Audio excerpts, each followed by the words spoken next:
तरीके से हम भारतीय जनता पार्टी आरएसएस के लोग कास्ट सेंसस को रोक कर बैठे हैं। पिछले कई सालों से जो हमारी मांग है कि कास्ट सेंसस होना चाहिए, उसके ऊपर उन्होंने आंखें बंद की हैं। लेकिन कांग्रेस पार्टी का फैसला है, राहुल गांधी जी ने इसको अपने जीवन का मिशन माना है कि हम कास्ट सेंसस करवा के रहेंगे। भारतीय जनता ट्वीट कीजिए। आप सबको मेरा क्रांतिकारी जय भीम। 26 नवंबर तालकटोरा स्टेडियम, हम लोग पूरे देश के अंदर हमने अपने लोगों से आह्वान किया है कि संविधान दिवस है और ये हमारे लिए एक पर्व है, त्योहार है, जिसको पूरे हर्षोल्लास के साथ में पूरे देश के लोग, संविधान को मानने वाले लोग, बाबा साहब भीमराव अंबेडकर जी को मानने वाले लोग इसको मनाते हैं। संविधान रक्षक एक हमने कैंपेन पूरे देश में शुरू किया, जिसमें लगभग 3.5 लाख हमने संविधान रक्षक एनरोल किए हैं और हमने सभी लोगों को बोला है कि अपने अपने जिला के अंदर, अपने अपने गांव के अंदर संविधान दिवस के उपलक्ष्य के अंदर सब लोग वहां पर इस त्योहार को मनाएं, संविधान के ऊपर चर्चा करें। कांग्रेस पार्टी आज बहुजन विचारधारा के ऊपर काम करती है, जिसमें एससी, एसटी, ओबीसी, माइनॉरिटी सभी वर्ग के लोगों के लिए, उनके विकास के लिए, उनके उत्थान के लिए, उनकी भागीदारी के लिए हमारे जननायक राहुल गांधी जी, हमारे राष्ट्रीय अध्यक्ष कांग्रेस पार्टी के मल्लिकार्जुन खड़गे जी, आज उनका पूरा ध्यान उस तरफ केंद्रित है। हम लोगों ने भी 26 नवंबर को तालकटोरा स्टेडियम में इसी तरीके का एक कार्यक्रम किया, जिसके अंदर हमने एससी, एसटी, ओबीसी, माइनॉरिटी सभी डिपार्टमेंट्स के लोगों को, फ्रंटल ऑर्गेनाइजेशंस को और कांग्रेस पार्टी के वरिष्ठ लीडर्स को उसके अंदर आमंत्रित किया है कि हम लोग एक इस त्योहार के साथ मनाने के साथ साथ में हम लोग इसके संविधान के ऊपर चर्चा भी करें कि आज देश में आरएसएस, बीजेपी संविधान और संवैधानिक संस्थाओं को किस तरीके से गुलाम बनाकर राज करना चाहते हैं। पूरे देश में हम लोगों ने देखा कि रोजाना संवैधानिक संस्थाओं के ऊपर आक्रमण करके वहां पर जो प्रजातंत्र की जो मेन आइडियोलॉजी थी संविधान के अंदर, उसको खत्म करने का काम कर रहे हैं ये लोग, आरएसएस के और बीजेपी के लोग।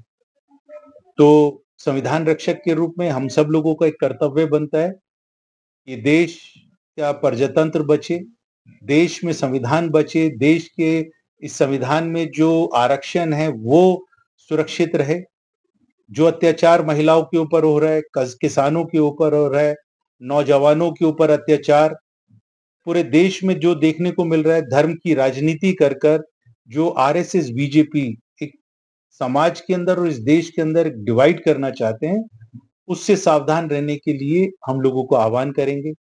उसके बाद 60 दिन का एक कार्यक्रम पूरे देश में हम लोग चलाने जा रहे हैं 26 नवंबर से 26 जनवरी तक, जिसमें एससी, एसटी, ओबीसी, माइनॉरिटी के डिपार्टमेंट सब लोग मिलकर सामूहिक रूप से हर डिस्ट्रिक्ट के अंदर सामूहिक रूप से आयोजन करेंगे कार्यक्रमों का, जहां पर लोगों को जोड़ने का काम, सिविल सोसाइटी के लोगों को जोड़ने का काम और वहां पर संविधान का जो प्रारूप था उसके ऊपर जो आक्रमण आरएसएस, बीजेपी कर रही है, उससे किस तरीके से बचा जाए और उसकी रक्षा, उसकी सुरक्षा कैसे की जाए, उसके ऊपर हम लोग कार्यक्रम करेंगे। सर ये कार्यक्रम ये गांव लेवल तक भी पहुंचेगा, विलेज लेवल? गांव के स्तर के ऊपर हम लोगों ने पूरे देश में ये जो संविधान रक्षक की हमारी कैंपेन है, जिसमें हमने 3.5 लाख सदस्य बनाए हैं, हम लोगों का टारगेट है कि उसको 16 लाख तक लेकर जाएं और हर गांव के ऊपर संविधान रक्षक ग्राम समिति बने।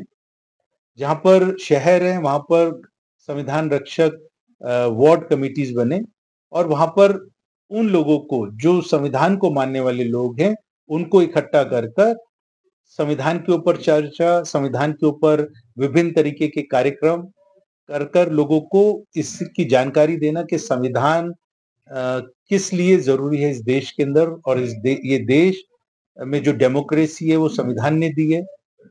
एससी, एसटी, ओबीसी, माइनॉरिटी को जीने का सम्मान के साथ में और स्वाभिमान के साथ जो अधिकार दिया है उसको सुरक्षित रखने की हमारी जिम्मेदारी है। संविधान बचाना किससे?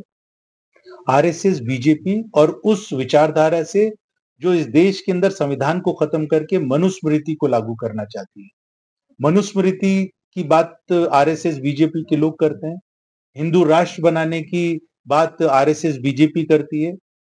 हिंदू राष्ट्र संविधान के अंदर सिर्फ एक धर्म का कोई स्थान नहीं है संविधान के अंदर। यहाँ पर सभी धर्मों को इज्जत के साथ में, सम्मान के साथ में जीने का अधिकार संविधान ने दिया है।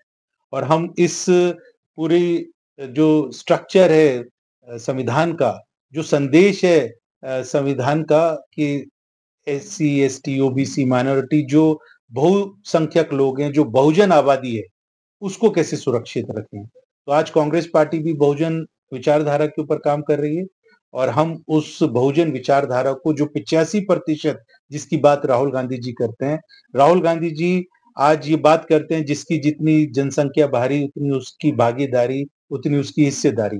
तो हम लोगों का एक ये भी संकल्प लेना है उस दिन कि हम कास्ट सेंसस पूरे देश के अंदर करवाएंगे, जिसकी एक अच्छी शुरुआत कांग्रेस पार्टी ने तेलंगाना में, जहां पर कांग्रेस पार्टी की सरकार है, वहां पर हम लोगों ने कास्ट सेंसस शुरू किया है।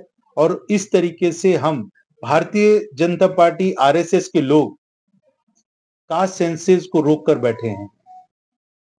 पिछले कई सालों से जो हमारी मांग है कि कास्ट सेंसस होना चाहिए, उसके ऊपर उन्होंने आंखें बंद की हैं। लेकिन कांग्रेस पार्टी का फैसला है, राहुल गांधी जी ने इसको अपने जीवन का मिशन माना है कि हम कास्ट सेंसस करवा के रहेंगे। भारतीय जनता पार्टी का आरोप है कि कास्ट सेंसस से जातिवाद बढ़ेगा। देखिए, जातिवाद बढ़ाने का काम आरएसएस और बीजेपी का है। धर्म का विभाजन करके धर्म की राजनीति करने का काम आरएसएस, बीजेपी का है। कांग्रेस पार्टी तभी बहुजन आइडियोलॉजी पे काम कर रही है कि जहां पर सभी वर्ग के लोगों को, चाहे वो एससी हो, एसटी हो, ओबीसी हो, माइनॉरिटी हो, उन सब लोगों को जोड़कर उनके अधिकार दिलाना चाहती है। भारतीय जनता पार्टी, आरएसएस पहचान खत्म करना चाहती है। आदिवासी को वनवासी कहकर उसकी पहचान को खत्म करना चाहते हैं। सर, आप जोड़ने की बात कर रहे हैं, लेकिन सत्ता पक्ष तोड़ने की बात करते हैं। यही फर्क है कि कांग्रेस पार्टी के लीडर्स, कांग्रेस पार्टी पूरे समाज को, देश को जोड़ने का काम करती है। आरएसएस, बीजेपी समाज को तोड़ने का काम करती है।